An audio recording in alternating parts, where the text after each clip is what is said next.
4 people accused of murder just walked free. This is Kenya News Update today, but this isn't about a Kenyan courtroom. This is about a ceasefire that isn't. Coming up, you'll discover how a fragile peace deal in the Middle East is shattering, and why a new wave of violence is threatening to pull the entire region back into war.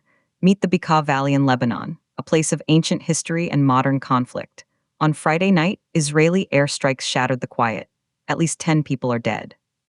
But here's the twist. This attack happened despite a ceasefire that was supposed to end the war.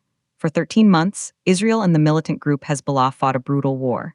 It ended in November 2024 with a deal. But the bombs never really stopped. Israel says it's targeting Hezbollah command centers. Hezbollah says 8 of its fighters are dead, including a senior commander, and images from the scene show heavy damage in what looks like a residential neighborhood. The Israeli military claims Hezbollah hides its assets among civilians. Hezbollah says the ceasefire only applies to southern Lebanon, not here in the Bekaa Valley. This is the heart of the conflict. 2 sides with 2 different interpretations of the same deal. And caught in the middle are the people of Lebanon. But here's what nobody's talking about. This wasn't the only strike. Hours earlier, another Israeli attack hit the densely populated Ain al-Helwa Palestinian refugee camp. Hamas says 2 of its members were killed there. 2 fronts, one night. A clear message that the so-called ceasefire is hanging by a thread. And then something shocking happened. The Lebanese Prime Minister, Nawaf Salam, called this a one-sided war of attrition. His government is pleading with the international community to pressure Israel to stop. But Israel says it's acting in self-defense, targeting terrorists who are planning attacks. So who's right? The truth is buried in the rubble. Hezbollah is considered a terrorist organization by the US and UK.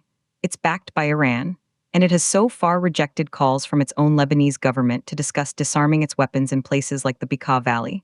There's a plan to disarm Hezbollah, but it stalled. The group dismissed the government's move to advance to Phase 2 just this week.